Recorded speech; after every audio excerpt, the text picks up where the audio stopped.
Initially, this video was scheduled to come out on the 31st, and I decided to retract some of the introduction due to my personal feelings changing on the matter. I was going to keep politics and other controversial subjects completely out of my videos, especially ones that relate to modern day issues. I've since backtracked and agreed with myself to address these issues should I choose to address them. These will be presented as my opinion, but also with some reasons why I have that opinion. However, remember this. I will try to respect you as long as you respect me. If you don't agree with my opinion, that's fine. Now, please, enjoy the video and have a great day. As a young child, many children are introduced to reading. Some take to it like candy, while others not so much. In the end, though, reading is the gateway to learning higher thinking and being. I'm your host, Shale, and in this video, I'm going to be talking about reading. Many children underestimate the importance of reading in their younger years. Many parents as well only see the practicality in it, not the undertones.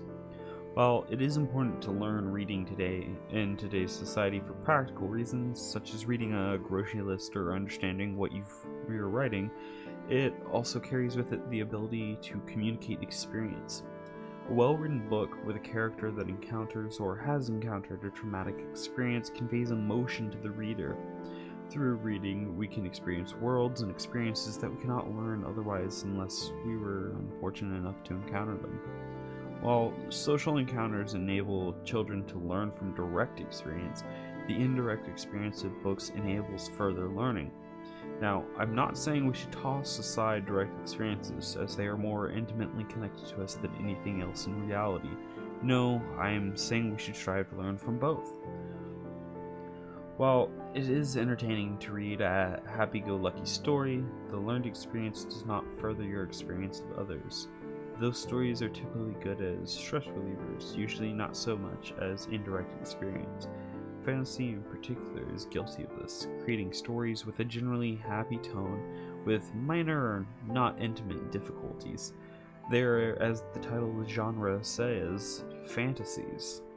The type of books I would implore watchers to read are stories of tragedies, human rights violations, trafficking, and any of these negative stories in general. These can be conveyed by fantasy too, and its counterpart, dark fantasy.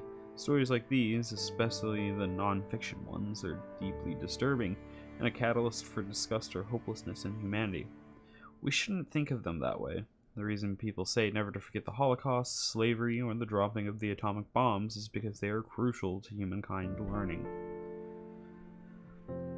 Many people would like to forget these events, not because they don't care, but because they're disturbing in and of itself. They are examples of the worst of humanity and cause discourse within oneself.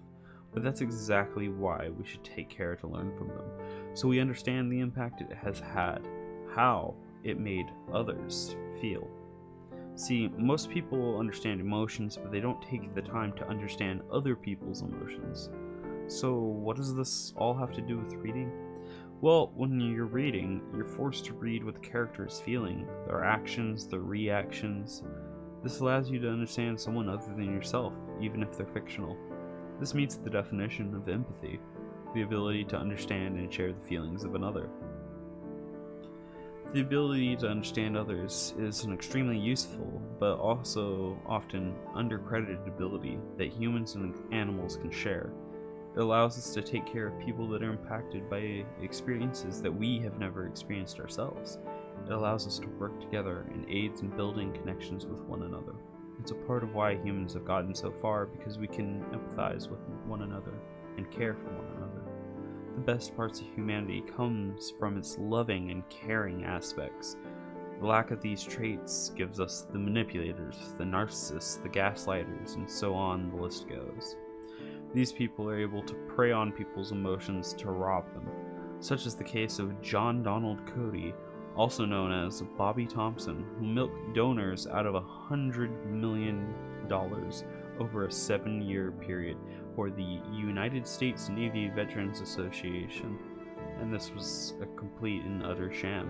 He manipulated people by drawing on their empathy. In today's societies, we have a growing lack of empathy.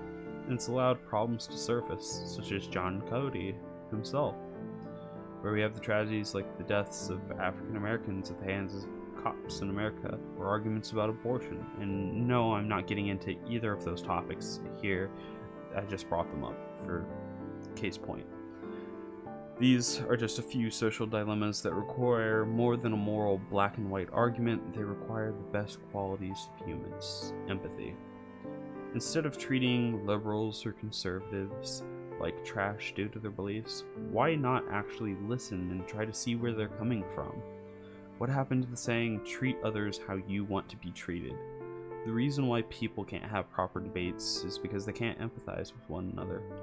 It's not easy to do, but nothing worth doing ever is. Now that I've given you my little rant, let's go on to you, the watcher.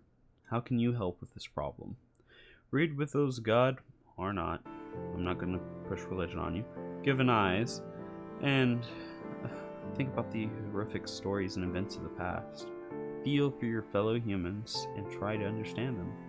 But if someone's being a dick, feel free to be a dick back, like, for real. No one has the right to be an asshole when you're trying to be cordial. Read the sad books, the horrific books, the heartbreaking books, because they will grow you as a person. I'm going to coin the phrase here: reading is the roadway to empathy. Though it's a bit inaccurate for my entire statement, it's still fine. Captures the essence of it. We should embrace the darkness of humanity, for only in the darkness can you truly find the light. But take care not to go and let it consume you. Well, that's all for today's video. I'm your host, Shale. If you liked the video, feel free to drop a like or a comment, or don't. Do with your free will as you please. I'd appreciate it if you subscribed if you want to hear my rants again. And lastly, remember that this is all my opinion. I'd like to hear yours too. Have a great day and take care.